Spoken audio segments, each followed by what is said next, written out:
Hello everybody, welcome to UPSC class में हनु। Polity का कंटिन्यू करते हैं। So we were on financial bills, financial money bill कर लिया था। We were on financial bills. Okay, तो फाइनेंशियल बिल्स अगेन दो प्रकार के, 1 and 2। फाइनेंशियल अब इसके अंदर ये है that all money bills are financial bills but all financial bills are not money bills. Financial bill, money bill.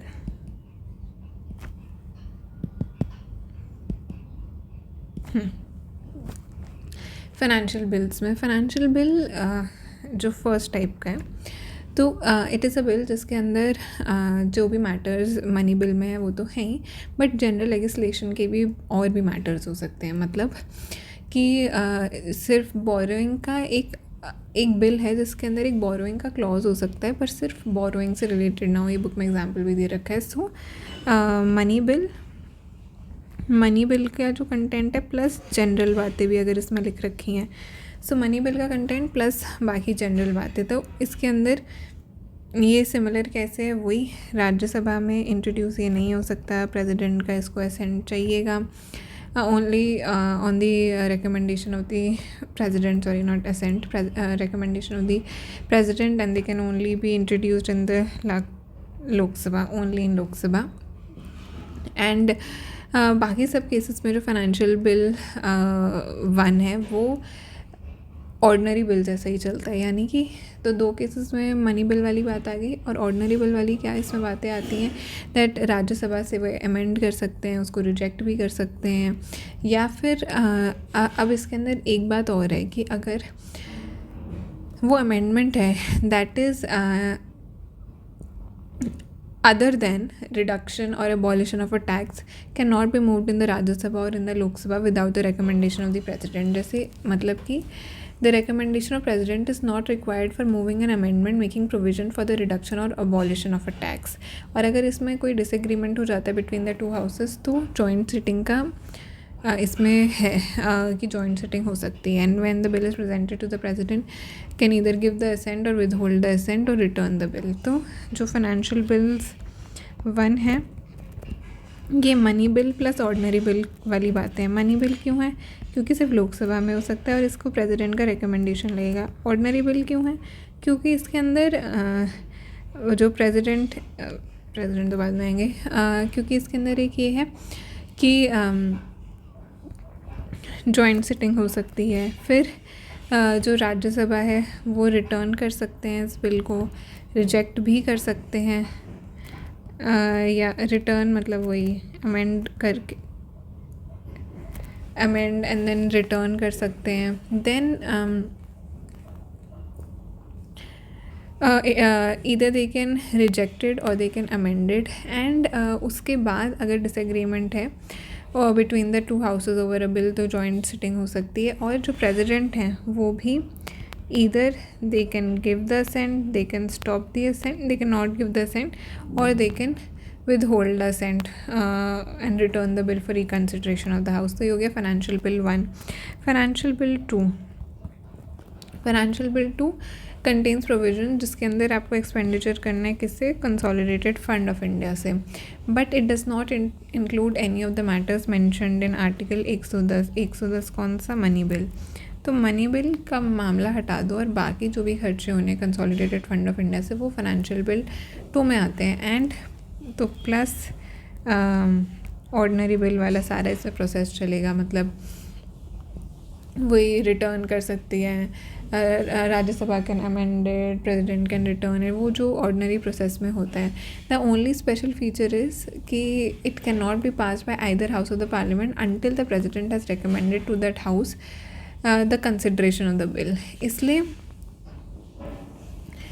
hence financial bill 2 can be introduced in either house of the parliament and recommendation of the president is not necessary for its introduction। यानी कि introduction stage में तो recommendation हमें नहीं चाहिए होती, लेकिन consideration stage में चाहिए होती है। तो ये थोड़ी इसमें यूनिक सी बात है। अभी तक हमने जितनी भी चीज़ें देखी हैं उसमें इंट्रोडक्शन में प्रेसिडेंट का रिकमेंडेशन लगता है, अगर लगता है तो, बट यहाँ पे कंसिडरेशन स्टेज में लगेगा प्रेसिडेंट का रिकमेंडेशन। तो it can either be rejected और amended by either house of the parliament. अगर डिसएग्रीमेंट हो जाता है तो जॉइंट सिटिंग वो कर सकते हैं। And when the bill is presented to the president तो वो असेंड दे सकते हैं, रोक सकते हैं, रिटर्न कर सकते हैं। तो वही इसमें तो फिर ऑर्डिनरी बिल वाली बात होगी। तो मनी बिल हमने क्या देखा था, मनी बिल में हमने देखा था कि राज्यसभा जो है वो उसके वो या ना रिजेक्ट कर सकती है, ना वो अमेंड कर सकती है, बस रिकमेंड कर सकती है। लोकसभा माने तो माने, ना माने तो ना माने। एंड अगर लोकसभा उसको नहीं मानती है तो ऐसा नहीं है कि अब जॉइंट सिटिंग होगी। फिर जैसे ही जिस भी फॉर्म में उन्होंने राज्यसभा को भेजा था बिल, उसी फॉर्म में it is deemed to be pass without any change. तो वो या फिर अगर राज्यसभा 14 दिनों तक कुछ नहीं करती तो it is deemed to have been passed. पर फाइनेंशियल बिल्स में ऐसा नहीं है। फाइनेंशियल बिल्स में, फाइनेंशियल बिल 1 में कैसा है, मनी बिल वाली सारी बातें प्लस ऑर्डिनरी लेजिस्लेशन, यानी बोरोइंग की बात है तो सिर्फ बोरोइंग का एक क्लॉज होगा। फाइनेंशियल बिल 2 में क्या है, कंसोलिडेटेड फंड ऑफ इंडिया से सारे खर्चे एक्सेप्ट द मैटर जो मनी बिल यानी आर्टिकल 110 में डील हो चुके हैं तो उनको नहीं गिना जाएगा। तो फाइनेंशियल बिल 1 में फिर वही मनी बिल वाली क्या 2 बातें आ जाती हैं कि लोकसभा में इंट्रोड्यूस हो सकता है, राज्यसभा में नहीं हो सकता, प्रेसिडेंट का रिकमेंडेशन चाहिए इंट्रोडक्शन के लिए।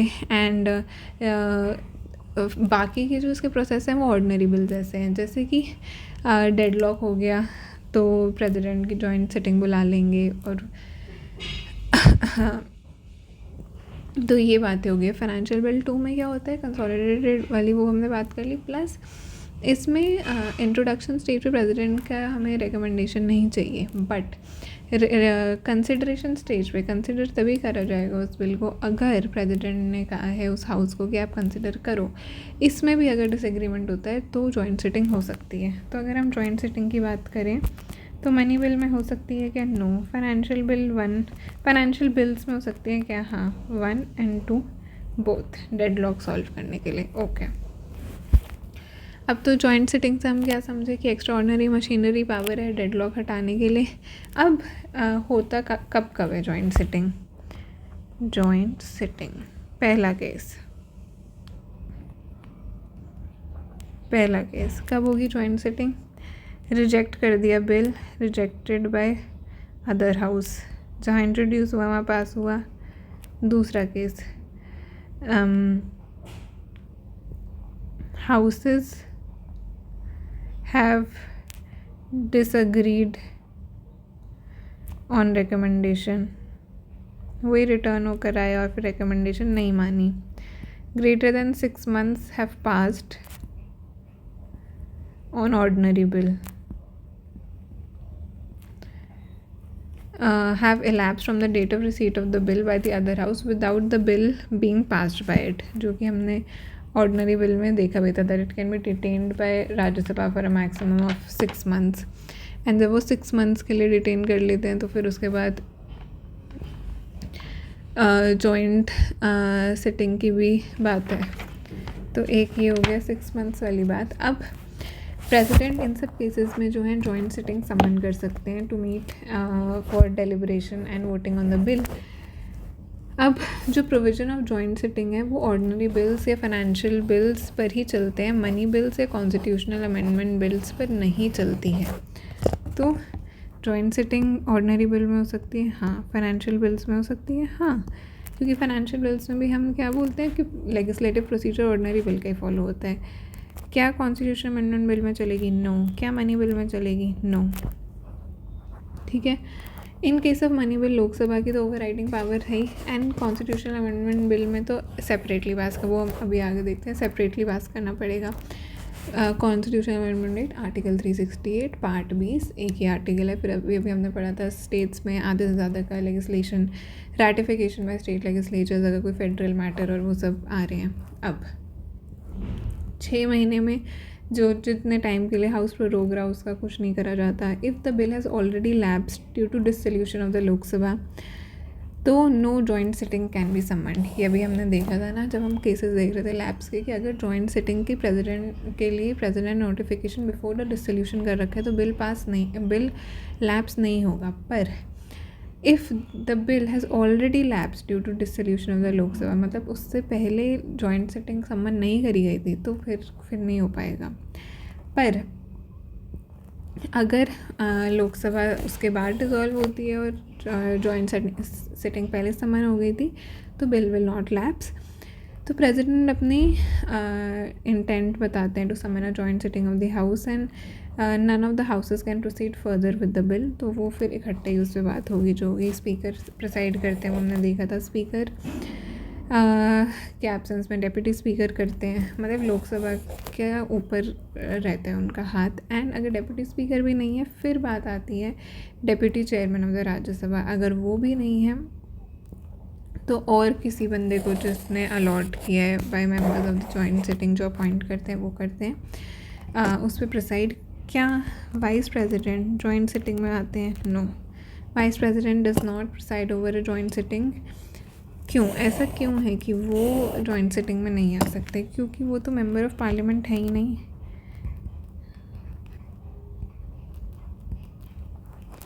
वो तो है ही नहीं, he is not a member of parliament. वो तो he is qualified to be a member of Rajya Sabha but he is not a member. Quorum to constitute a joint sitting, quorum जहाँ पे भी है वहाँ 1/10 ही है mostly of the total members of the house. Joint sitting is governed by rules of procedure of Lok Sabha not Rajya Sabha. तो monitor भी उनका और कानून भी उनके। Okay, so if the bill in dispute is passed by a majority of total members of both houses present and voting, यानी कि effective majority, यानी कि simple majority, present and voting, तो इफ सिंपल मेजॉरिटी, पहले कहीं मैंने शायद गलत बोल दिया है। So the bill is deemed to have been passed by both the houses. Normally Lok Sabha के ज़्यादा बंदे होते हैं तो वो जीत ही जाते हैं। अब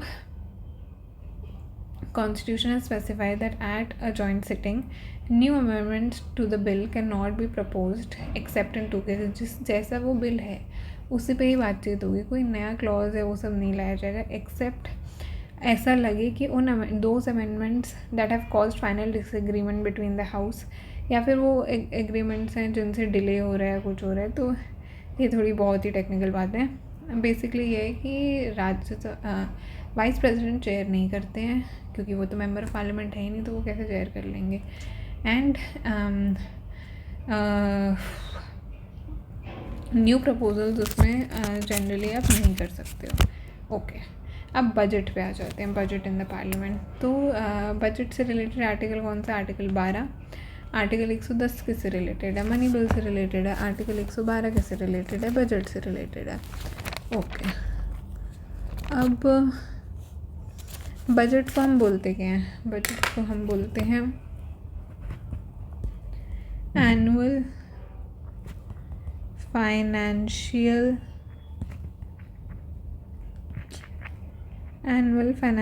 स्टेटमेंट। ये है हमारा budget. So the president, article 112 है ये। तो प्रेसिडेंट कॉजेज टू ले before both the houses of the parliament a statement of estimated receipts and expenditures of the government for that year, and इसको annual financial statement कहते हैं। अब जो estimates होते हैं एक्सपेंडिचर के, वो बताते हैं कि कितना सम चाहिए from consolidated fund of India, कितना सम बाकी खर्चे मीट करने के लिए ज़रूरी है, मतलब कितना खर्चा चाहिए जो कॉन्स्टिट्यूशन में डिस्क्राइब्ड हैं खर्चे उनके लिए। कॉन्स्टिट्यूशन में डिस्क्राइब्ड खर्चे मतलब चार्ज्ड वाले खर्चे which are not voted upon, salaries जो हैं टॉप पोस्ट्स की, एंड बाकी जो खर्चे जो बाकी खर्चे जो मेंशन नहीं भी हैं। And the following expenditure shall be expenditure charged on the consolidated fund of India। charged कौन से हैं? प्रेसिडेंट के एम्यूलमेंट्स, allowances, chairman, deputy chairman, speaker, deputy speaker, date charges जिनके लिए गवर्नमेंट लायबल है including interest, sinking fund charge, redemption charge, salaries, allowances of supreme court जज, pension जजेस की या हाई कोर्ट की। तो ये सब तो चार्ज्ड खर्चे हैं, मतलब ये तो करने ही है। या कैग की सैलरी, या अगर किसी जजमेंट के लिए कुछ अवार्ड करना है कुछ पैसे का, या जो भी any other expenditure declared by this constitution, या पार्लियामेंट अगर कुछ कहती है that it has to be charge, जैसे कि MPs की सैलरी में भी यही था कि उन्होंने उसके लिए वो एक्ट लाए थे सैलरीज एंड पेंशन का। तो आर्टिकल 112 है हमारा एनुअल फाइनेंशियल स्टेटमेंट, जो कि हर साल हु कॉजेज टू ले, प्रेसिडेंट कॉजेज टू ले। अब budget is a statement of estimated receipts and expenditures of government in a financial year. Financial year कब? 1 अप्रैल से स्टार्ट और 31 मार्च को ख़त्म। तो बजट तो हमारा आ जाता है फरवरी के स्टार्ट में ही, तो इसीलिए फिर बीच में आता है कि वोट ऑन अकाउंट या इंटरिम बजट, वो सब जो कीवर्ड्स आते हैं। तो इन एडिशन ओवरऑल बजट में क्या क्या होता है? एक तो एस्टिमेट होता है रेवेन्यू का और कैपिटल का, then ways and means to raise the revenue, estimates of expenditure, कितना खर्चा होना है, डिटेल्स, कहाँ डेफिसिट, कहाँ सरप्लस, ये सब चीज़ें। अब रेलवे बजट पहले अलग आता था, 2017 में दोनों को मर्ज कर दिया गया। पहले आता था रेलवे बजट अलग एंड जनरल बजट अपना अलग। तो it was railway budget was separated from the general budget in 1924 on Ackworth committee report. लेकिन फिर 2017 में सेंट्रल गवर्नमेंट के बजट को और रेलवे जनरल बजट और रेलवे बजट को मिला के एक ही बजट कर दिया गया है, जो है हमारा union budget.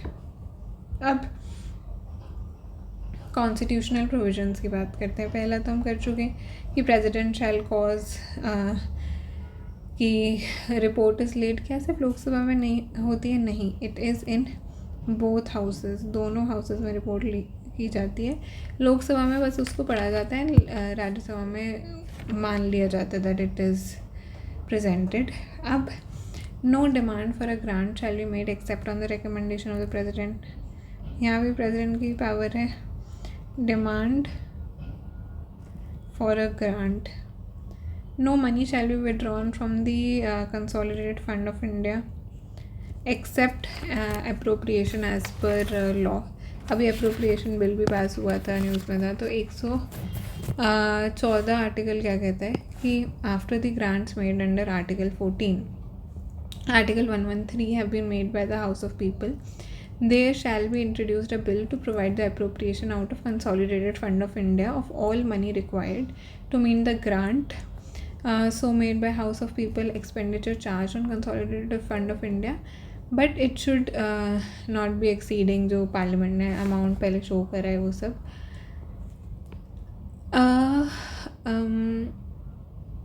And consolidated fund से अप्रोप्रिएशन जो होता है इट इज़ एज पर जो it is as per law जो पार्लियामेंट बनाती है। अब no money bill imposing tax shall be introduced in the parliament except on the recommendation of the president, and ऐसा bill shall not be introduced in the Rajya Sabha, ये तो है ही। no tax shall be levied or collected except by authority of law, parliament can reduce or abolish a tax but cannot increase it। तो ये सब कुछ special provisions है finance bills को लेके। अब आते हैं हम इस पे कि कॉन्स्टिट्यूशन ने कुछ डेफिनेट रोल्स भी दिए हैं। तो मनी बिल और finance bill dealing with taxation can not be introduced in the Rajya Sabha, ये तो है ही। It must only be introduced in Lok Sabha. Rajya Sabha के पास कोई पावर नहीं है फॉर डिमांड ग्रांट्स को डिमांड करने की। So Rajya Sabha no power to vote.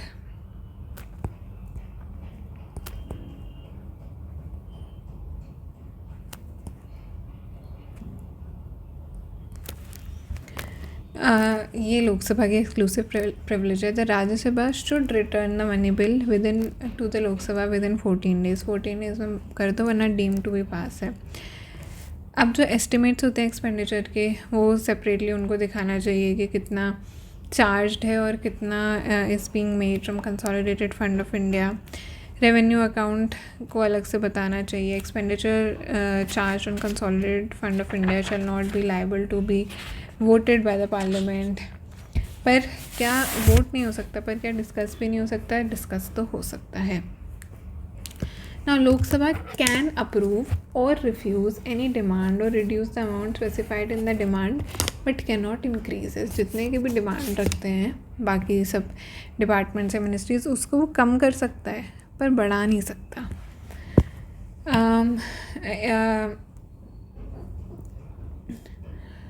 And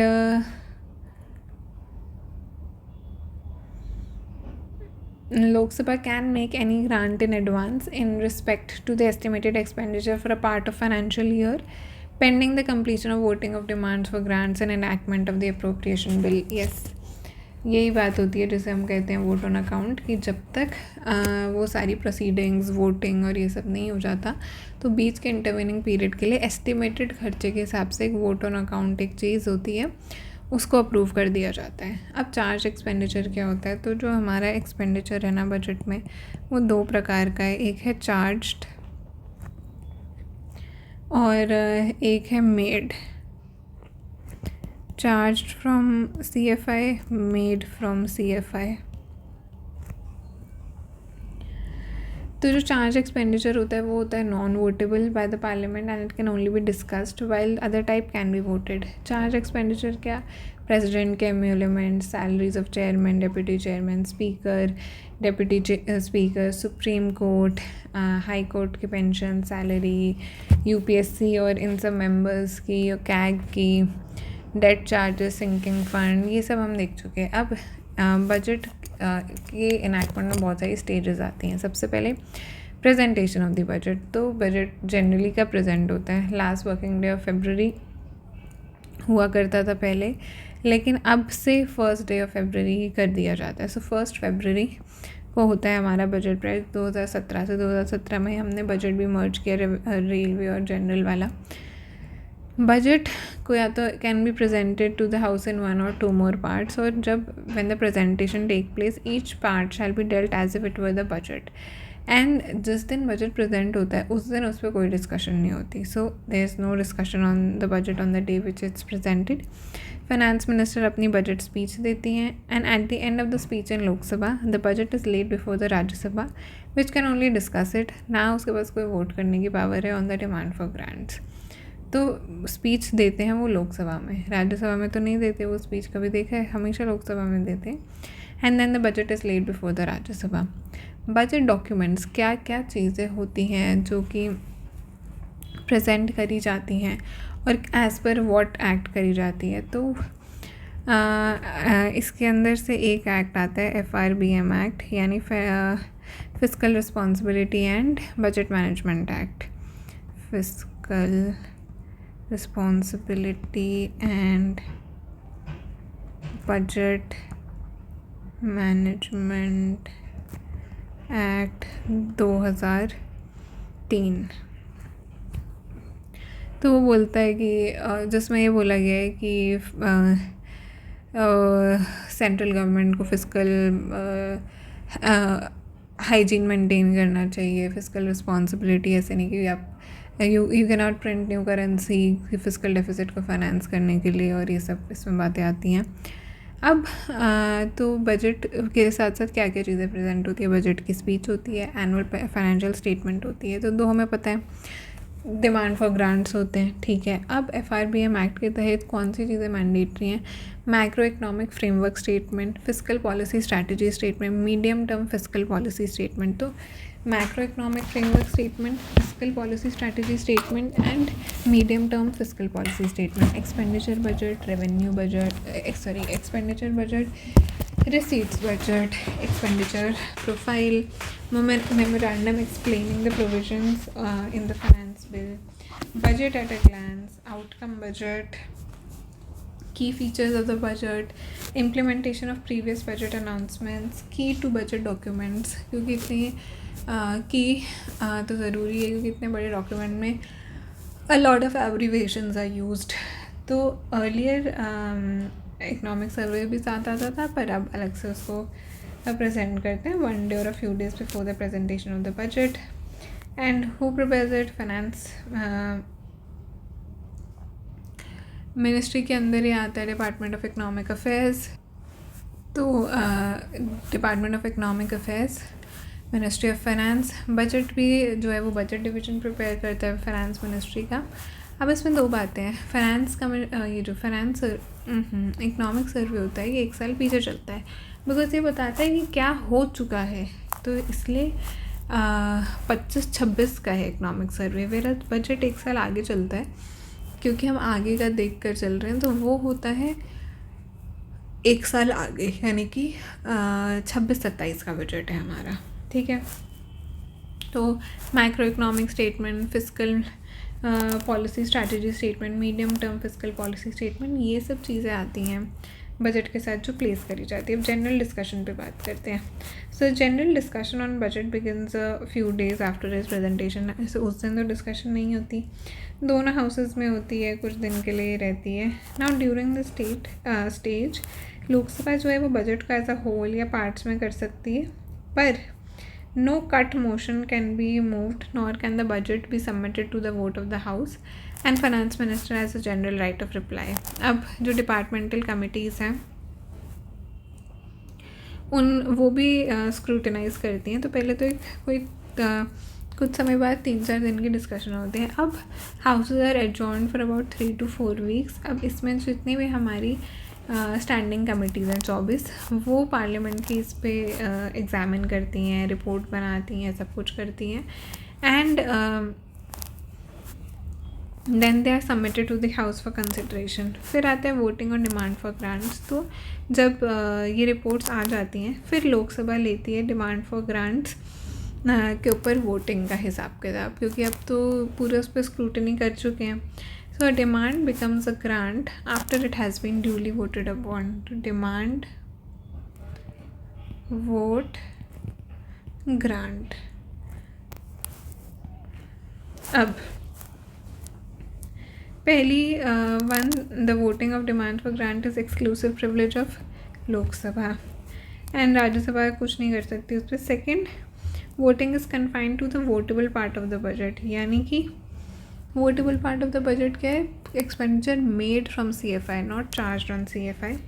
her demand को सेपरेटली वोट किया जाता है। Members of parliament can discuss the details of the budget, but Rajya Sabha vote नहीं कर सकती। And they can also move motions to reduce any demand for grant. जो अभी हमने कहा कि बढ़ा नहीं सकते, घटा तो सकते हैं।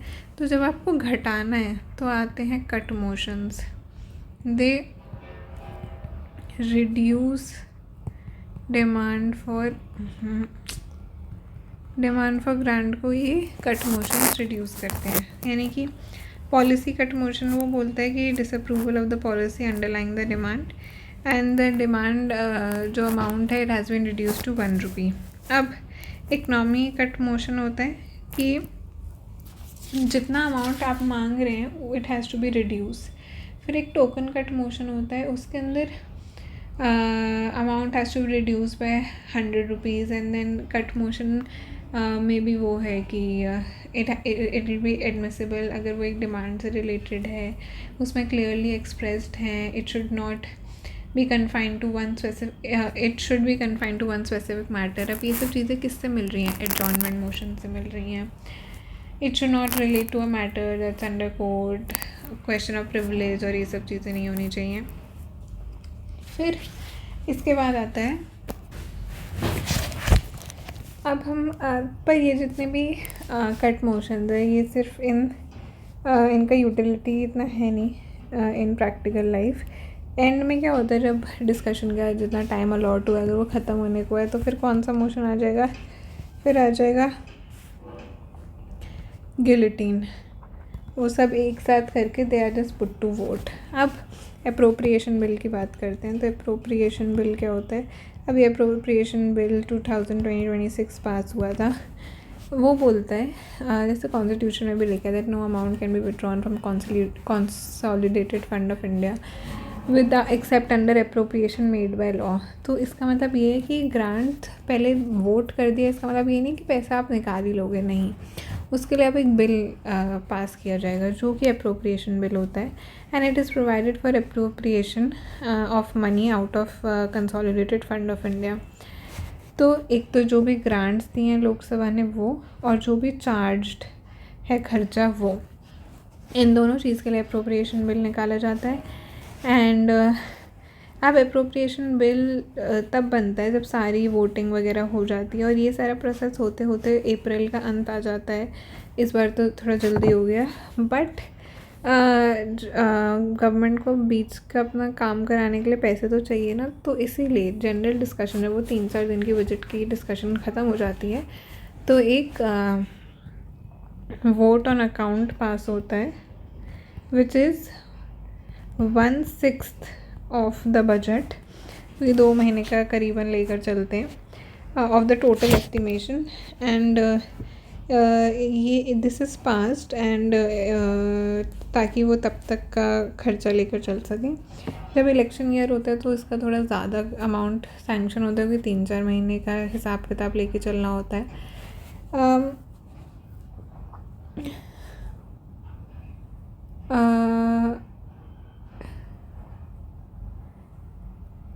अब मोस्टली ये किया जाता है कि वो फाइनेंशियल ईयर के साथ कोइंसाइड करने के लिए वोट ऑन अकाउंट को अवॉइड करने के लिए एक सिंगल अप्रोप्रिएशन बिल ही पास किया जाता है। मतलब थोड़ा पहले कर दिया गया है सारी चीज़ें before the close of the financial year. And interim budget कब पास होता है? जब होता है इंटरिम बजट इज़ जब इलेक्शन हो रहे हो।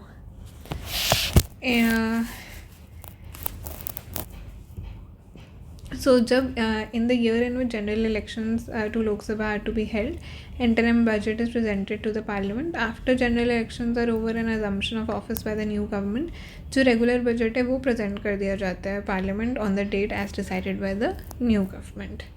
A passing of finance bill. तो finance bill means जो bill जो ordinarily introduced in each year to give effect to the finance proposals of Government of India for the next financial year, and includes a bill to give effect to supplementary financial proposals for any period. तो ये जो ये पूरा finance bill है ये कैसे पास होता है? जो जैसे एक मनी बिल पास होता है, अनलाइक द अप्रोप्रिएशन बिल जो अमेंडमेंट्स हैं जिनसे टू रिजेक्ट और reduce a tax can be moved in case of finance bill.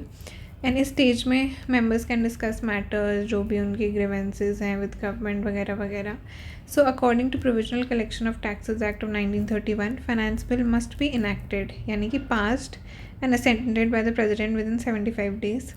Finance act legalises the income side of the budget and completes the process of enactment of the budget. तो finance act से जब finance bill हो गया, फिर finance act हमने कर दिया, appropriation bill हमने कर दिया, फाइनेंस बिल हमने कर दिया। अब बाकी अदर ग्रांट्स की भी अगर हम बात करें तो सप्लीमेंट्री ग्रांट, जैसे अभी वेस्ट एशियन कॉन्फ्लिक्ट में बात हो रही थी, तो इट्स ग्रांटेड जब हम जब ऐसा it's an amount that's granted by the parliament through the appropriation act. अगर ऐसा लगता है कि for a particular service current financial year में जो फंड्स हैं वो इनसफिशेंट हैं।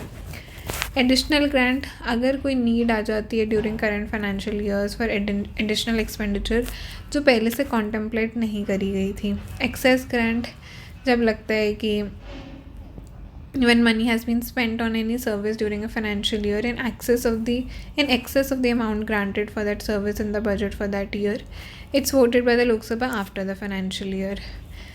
फिर वोट ऑफ क्रेडिट क्या होता है? अगर कोई अनएक्सपेक्टेड डिमांड आ जाती है, meeting N unexpected demand upon the resources of India, when on account of the magnitude of the indefinite character of the service, the demand cannot be stated with details ordinarily given in a bank, तो vote of credit एक खाली cheque है given to the executive by the Lok Sabha. फिर exceptional grant special purpose के लिए, and वो किसी चीज़ का पार्ट नहीं बनाते any current service in the financial year. Token grant, it's granted when funds to meet the proposed expenditure on a new service can be made available by reappropriation. Reappropriation मतलब transfer of funds from one head to another. तो regular budget जैसे चलता है वैसे ही supplementary, additional, access और exceptional grants चलते हैं। अब हम फंड्स की बात कर लेते हैं। अब हमने कंसोलिडेटेड फंड की बात की। फिर एक होता है कंटिजेंसी फंड, फिर एक होता है पब्लिक अकाउंट्स ऑफ इंडिया। तो ये जो 3 प्रकार के फंड हैं, लेट्स टॉक अबाउट देम। तो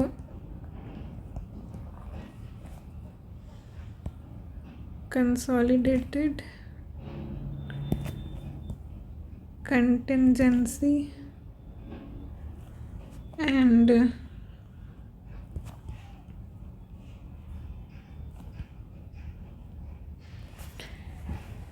टू सिक्सटी सेवन। अब एक मिनट,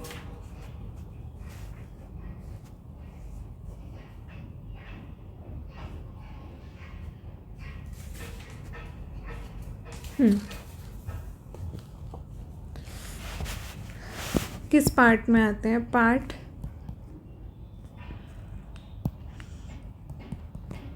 12 फाइनेंस का जो पार्ट 12 है, finance, property, contracts and suits, and इसका जो चैप्टर 1 है फाइनेंस, उसमें ही आता है। इसी के अंदर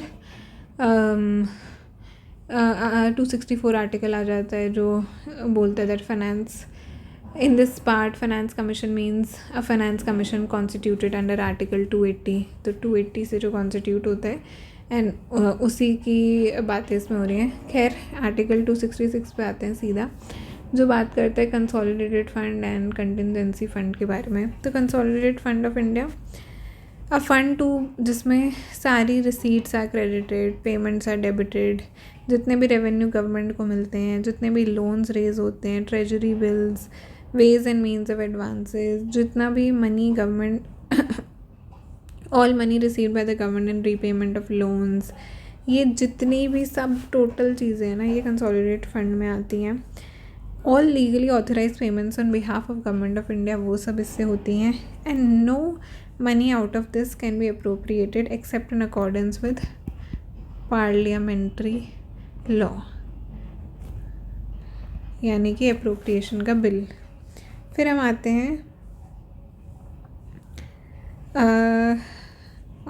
गलत लिख दिया मैंने यहाँ पे, 267 and 266। Public account of India, public account of India मतलब all other public money except जिसकी अभी हमने बात की, विच आर रिसीव्ड ऑन और behalf of the government of India, वो पब्लिक अकाउंट ऑफ इंडिया में जाते हैं। जैसे कि provident fund, saving banks, judicial deposits, remittances, ये सब, and these are operated by executive action। ये गवर्नमेंट के हाथ में होता है।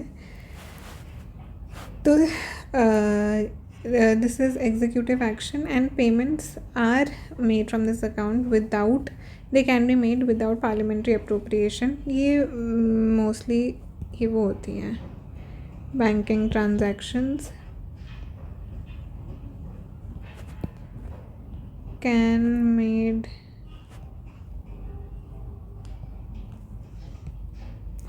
be made without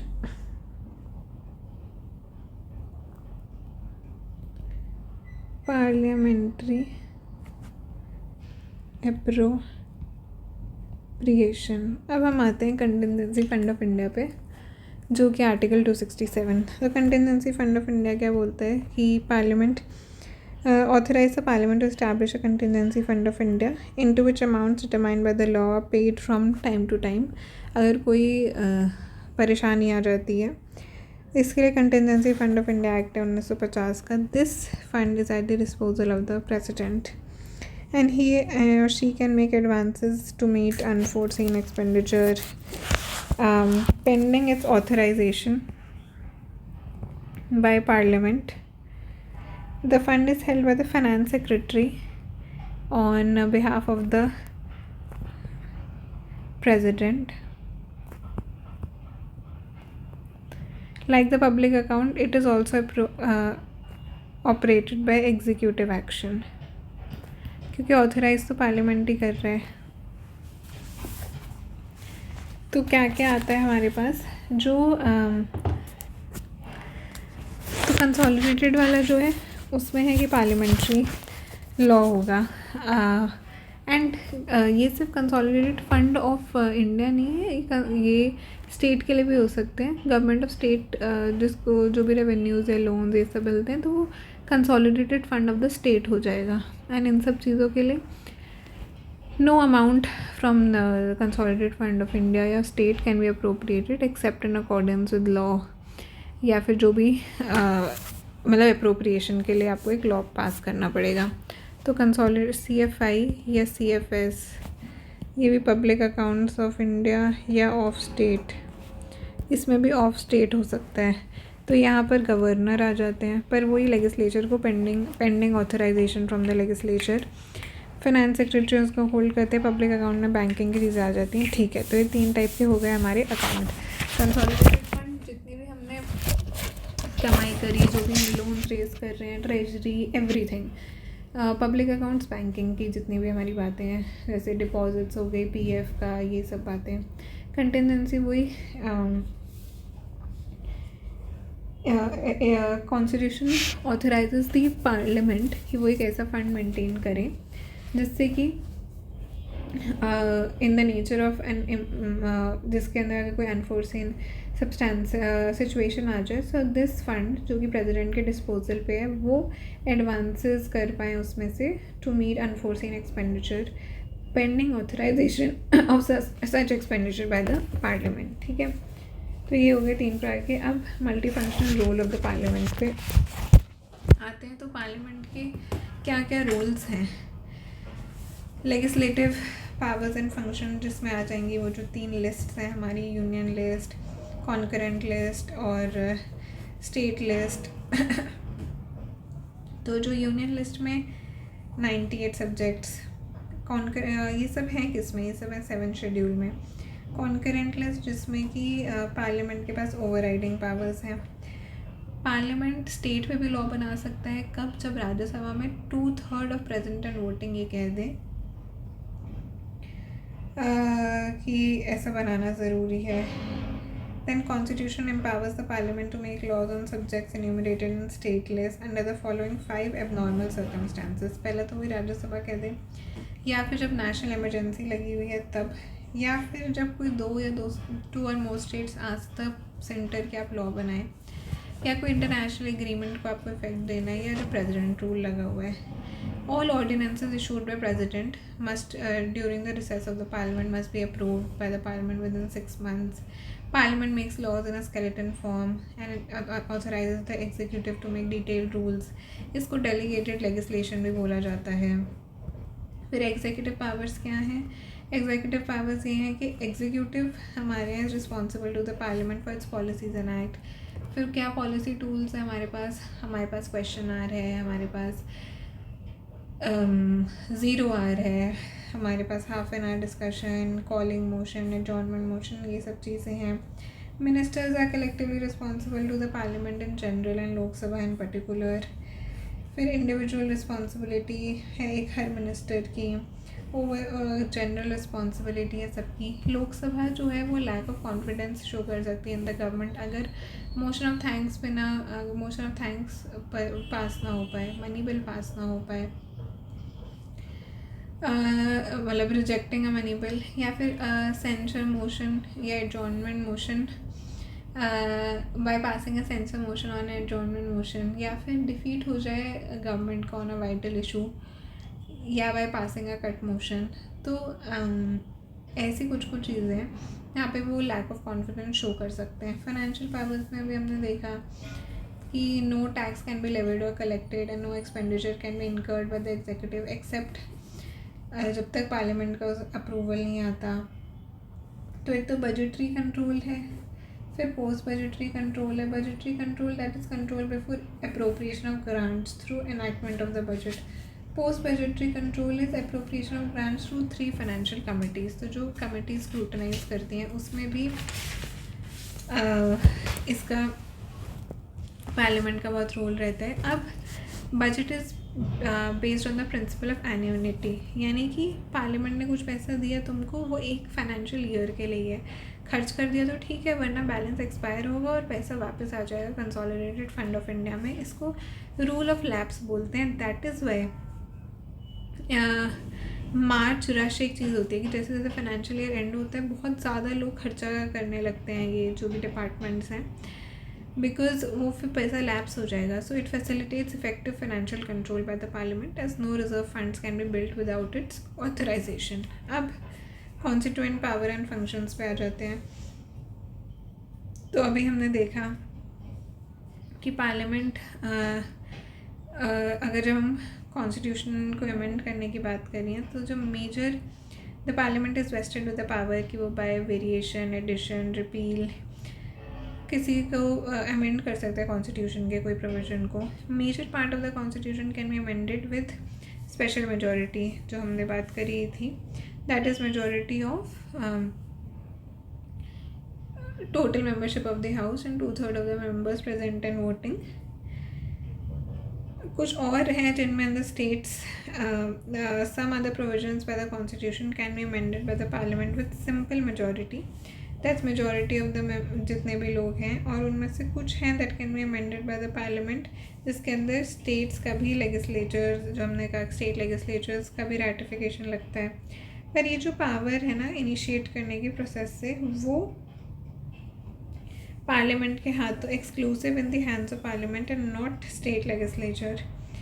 there is only one exception, that is the state legislature can pass a resolution requesting the parliament for creation और abolition of legislative council of the state. Based on the resolution parliament can make an act for amending the constitution to that effect. तो 3 तरीक़ों से parliament जो है वो amend कर सकती है, bye simple majority, special majority या फिर स्टेट लेजिस्लेचर के साथ. तो कॉन्स्टिट्यूएंट पावर अनलिमिटेड नहीं है क्योंकि बेसिक स्ट्रक्चर डॉक्ट्रिन आ जाता है केशवानंद भारती केस.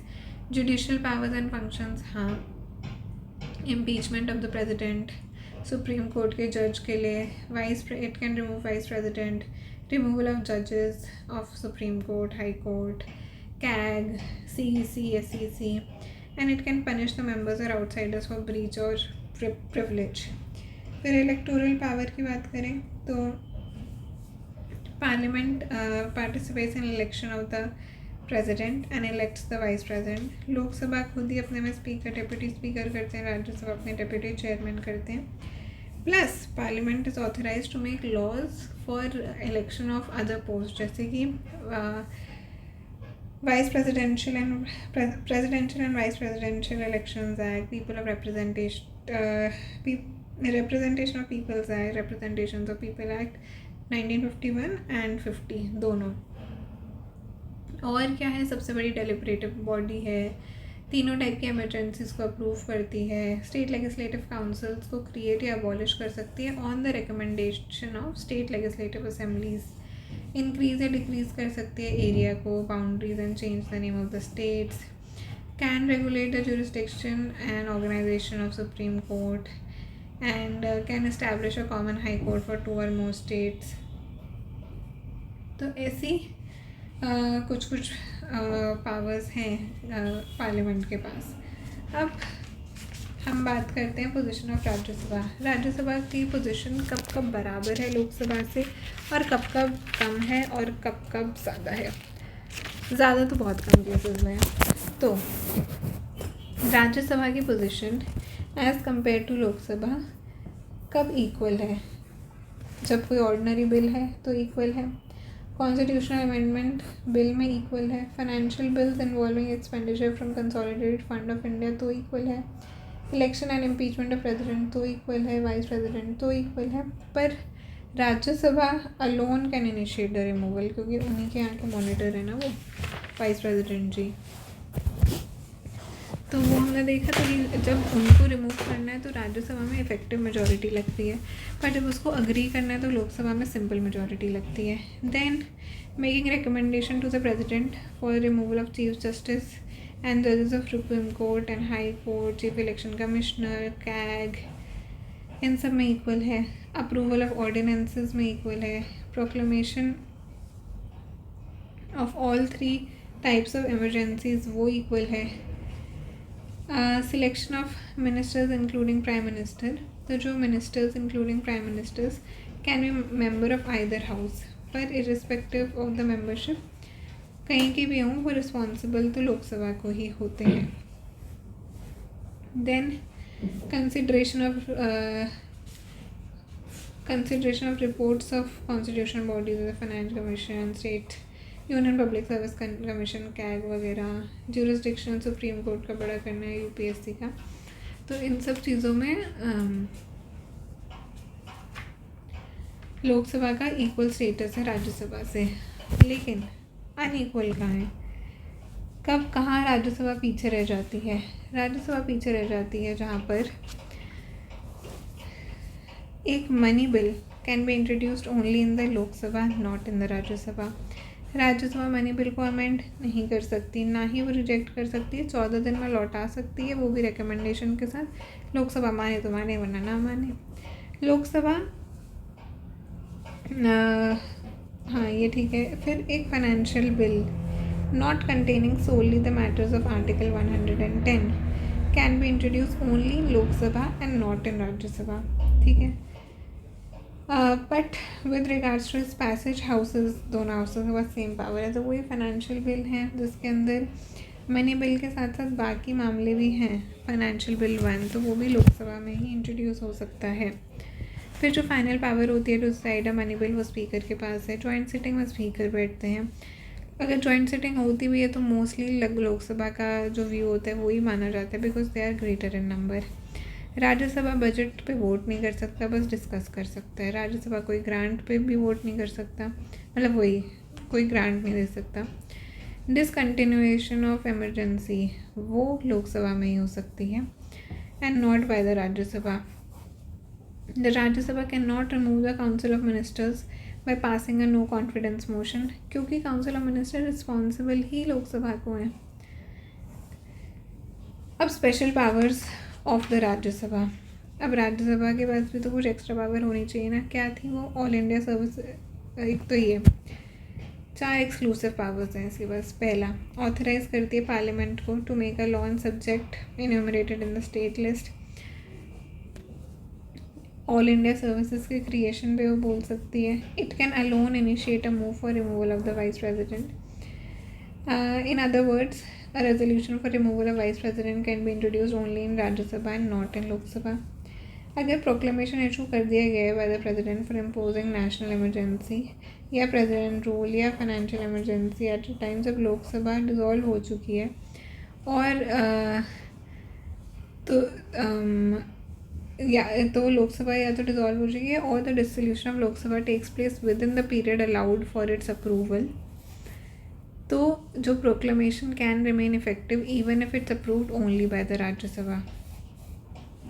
इन सब चीज़ों से हमें पता चलता है कि राज्यसभा इतनी वीक भी नहीं है, उसके पास it has certain powers and even though it has less powers as compare to the Lok Sabha, कुछ its utility supported on the following grounds, क्योंकि वो रेकमेंड तो करती है ना, तो हेस्टी डिसीजंस को प्रिवेंट करती है, फेडरल इक्विलिब्रियम, और इसमें नॉमिनेटेड मेंबर्स भी होते हैं। फिर पार्लियामेंट्री प्रिविलेजेस की बात करते हैं। स्पेशल राइट्स होते हैं, immunities, exemptions which are enjoyed by 2 houses of the parliament, their committees and their members. Houses और उनकी कमिटीज़ पे भी ये प्रिविलेजेस आती हैं। They are necessary in order to ensure independence and effectiveness of their actions, और बिना इसके हाउसेज मतलब वो अपनी इंडिपेंडेंस, अथॉरिटी, डिग्निटी ये सब नहीं मेंटेन कर सकती।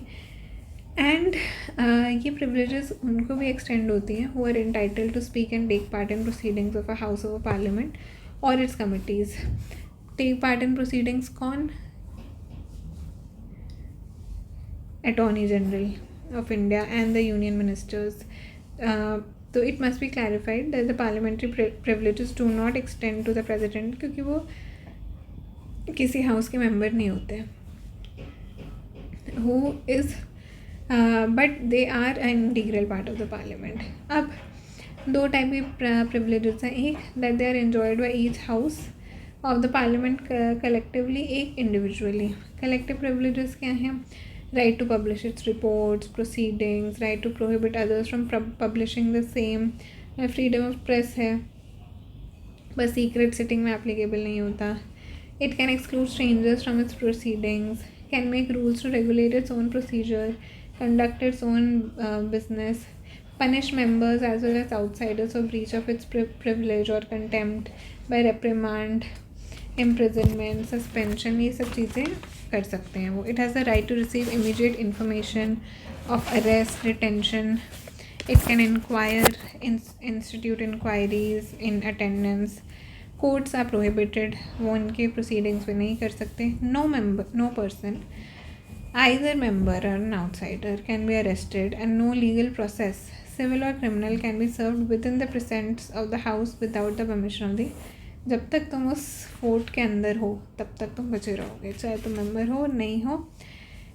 And no legal process, civil or criminal, can be stated without the permission of the presiding officer. Individual privilege की बात करते हैं. इंडिविजुअल प्रिविलेजेस, हर एक हाउस के अंदर जो हर मेंबर है उसकी क्या प्रिविलेज है. पहला, they can not be arrested during the session of a parliament and 40 days before and 40 days after the end of the session. ये सिर्फ सिविल केसेस में, not in criminal cases. Freedom of speech है. No member is liable to any proceedings, चाहे वो court में हो for anything they did या कुछ उन्होंने वोट करा सेशन के दौरान, कमेटी के दौरान. तो this is as per. But these are subject to procedures of the parliament. If they are exempted from jury service, they can refuse to give evidence and appear as witness when parliament is in session. अब जब breach of privilege या contempt of the house हो जाता है तो क्या होता है. तो अगर ऐसा कोई भी act या omission which obstructs the house of parliament, its members or its officers in performance of their functions, then से वो directly indirectly ऐसे रिजल्ट्स प्रोड्यूस करते हैं which are against the dignity of the house, तो इसे contempt of the court माना जाता है. तो एक तो ब्रीच ऑफ प्रिविलेज है और एक कंटेम्प्ट ऑफ द हाउस है. तो पर इन दोनों में हल्का हल्का सा फ़र्क होता है. Contempt is not always breach of privilege, while a breach of privilege is always a contempt. जैसे all money bills are not, all finance bills are not money bills, but all finance bills are money bills. All resolutions are motions, but all motions are not resolutions. So contempt is not always a breach of privilege, while a breach of privilege is always a contempt. क्योंकि breach of privilege मतलब immunities और इन सब चीज़ों को आपने directly violet करा है. Contempt का मतलब है अगर आप you do anything that causes an inability to carry out the duties of the member. तो जैसे अगर कोई भी ऑर्डर है, disobedience to a legitimate order of the house is not a breach of privilege but it is contempt of the house. अब sources of privilege कहाँ से मिलती हैं. तो फ्रीडम ऑफ स्पीच और ये सब तो freedom of speech and right of publication of its proceedings, ये तो कॉन्स्टिट्यूशन में है. लेकिन और टिल डेट ऐसा कोई लॉ नहीं है सब कुछ कोडिफाई करने के लिए, पर कॉन्स्टिट्यूशन से, लॉज से, rules of both the houses से, parliamentary convention and judicial interpretation से हमें ये प्रिविलेजेस का पता चलता है. सॉवरेनिटी ऑफ द पार्लियामेंट, तो हमारे यहाँ जो कॉन्स्टिट्यूशन है वो सबसे ज़्यादा सॉवरन है. Indian parliament can not be regarded as sovereign body, क्योंकि हमारे यहाँ कॉन्स्टिट्यूशन है जो उसके ऊपर भी लीगल रिस्ट्रिक्शंस लगाता है, उसकी अथॉरिटी को लिमिट करता है. अब एक तो रिटन नेचर जो है हमारे कॉन्स्टिट्यूशन का, तो there is a legal distinction between legislative authority and the constituent authority of the Parliament. Moreover, to the effect certain amendments to the Constitution, ratification of states is also required. फिर federal system है हमारी government का, हमारे यहाँ tears हैं, union list है, concurrent list है, state list है, तो इन सब का डिमार्केशन है. हेंस लॉ मेकिंग अथॉरिटी वो भी कन्फाइंड है हमारी पार्लियामेंट की. फिर सिस्टम ऑफ जुडिशियल रिव्यू है हमारे पास, ऐसे नहीं 9th शेड्यूल की जैसे हमने पहले बात की थी. Adoption of independent judiciary with power of judicial review also restricts the supremacy of the parliament. फिर हमारे पास सबसे बड़ा जो है वो है फंडामेंटल राइट्स, वो भी उसके अंदर article 32, they are justiciable, supreme court जा सकते हैं आप रेमेडी के लिए. तो इन दिस रिगार्ड हमारा जो इंडियन पार्लियामेंट है वो उसे कम्प्लीटली हम सॉवरन नहीं बोल सकते. ठीक है. So with this we come to the end of parliament which was huge.